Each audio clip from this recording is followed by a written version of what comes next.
Como introducción tenemos que el desarrollo de nuevos materiales nace de la necesidad de obtener elementos con las propiedades inexistentes en la naturaleza. Los materiales compuestos son el producto de la combinación de materiales simples con diferentes características cuyas propiedades son mejores que las de los constituyentes de manera individual. Bueno, a continuación vamos a hablar de los métodos de procesamiento. Los procesos de fabricación los hemos dividido principalmente según la matriz que se esté empleando. Para nuestro caso estamos empleando una matriz poliéster, que es una matriz termoestable, para lo cual se van a aplicar dos técnicas de procesamiento. La primera es el hand layout. En este caso la hemos tomado en cuenta por el bajo costo y la facilidad que se tiene para armar el material compuesto. Sin embargo, no se tiene un buen acabado superficial, no se tiene una buena distribución del refuerzo en la matriz y a la vez tampoco se tiene un espesor constante alrededor de todo el material. Sin embargo, este método sería empleado para una producción a baja escala. En otro caso, y que es mucho mejor, aún en una producción a gran escala, tenemos el moldeo por transferencia de resina. En este caso, se define como un proceso de fabricación de molde cerrado a baja presión que permite obtener piezas de material compuesto en un amplio rango de complejidad y tamaño.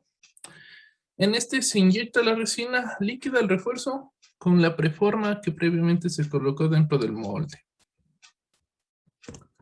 Aquí podemos observar principalmente el proceso que se realiza para en el moldeo por transferencia de resina, en donde las variables de control son la viscosidad de la resina, el tiempo de inyección, la presión de inyección y la temperatura del molde.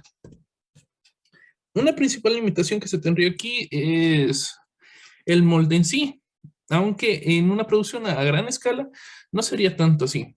Sin embargo, el molde debe contar con precisión geométrica, tolerancia dimensional y alta rigidez. Ventajas. Ventajas es una de las ventajas es la buena distribución del refuerzo en la matriz, un buen acabado superficial. El refuerzo puede trabajar en cualquier orientación. Este trabajo puede ser manual o automático completamente. Se alcanza tolerancias estrictas, reducción de desperdicios y se requiere baja presión. Dentro de las limitaciones, otra limitación sería la viscosidad de las resinas y, como ya lo dijimos, el molde. Una vez conocido lo mencionado anteriormente, nuestro material compuesto tiene como matriz a un polímero termoestable, el cual es la resina de poliéster, la cual se puede conseguir en Pintulac. Las propiedades mecánicas de esta matriz se pueden observar en la siguiente tabla, donde la densidad es de 1.28 gramos por centímetro cúbico, la cual se utilizará para transformar el porcentaje en peso a fracción de volumen. El material elegido como refuerzo es la fibra de tuna. Todo esto debido a que la adaptación de esta planta es sencilla y además crece en cualquier tipo de clima.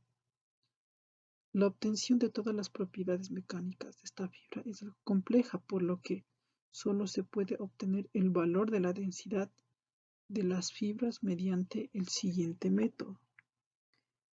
Se debe pesar la fibra de tuna libre de humedad. Luego, en un vaso de precipitación, se debe colocar una cierta cantidad de resina de poliéster sin catalizador. Luego, recortar pequeñas longitudes de la fibra. Colocar la resina en el vaso de precipitación y adjuntar la fibra para medir el aumento de volumen y tomar una medición final. Siguiendo este proceso, se pudo obtener una densidad promedio de 0.54 gramos por centímetro cúbico para esta fibra.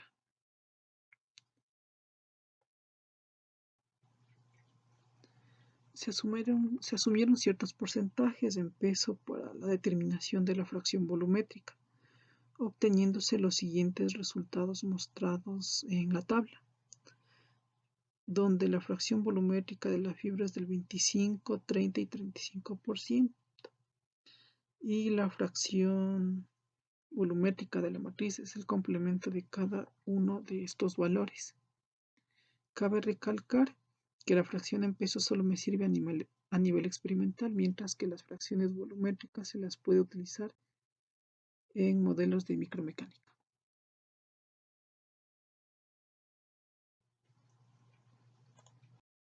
Yo les voy a hablar acerca de las propiedades del material compuesto utilizando modelos de micromecánica. Para eso primero debemos tener en cuenta las propiedades tanto de la matriz como de las fibras.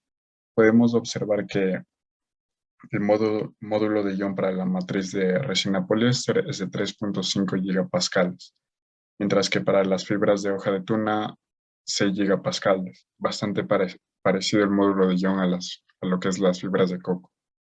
También podemos observar los coeficientes de expansión térmica, que bueno, el de la matriz es bastante mayor que el de las fibras.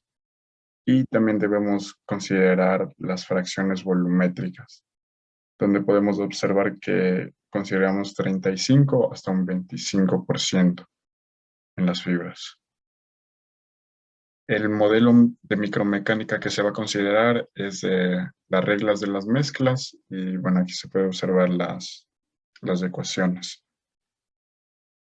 Y como era de esperarse, se obtiene que a medida que disminuye la fracción en volumen de las fibras, se tiene un menor módulo de ion, tiene un comportamiento decreciente. Y como era de esperarse, ya que las fibras son las predominantes en las propiedades mecánicas en el material compuesto.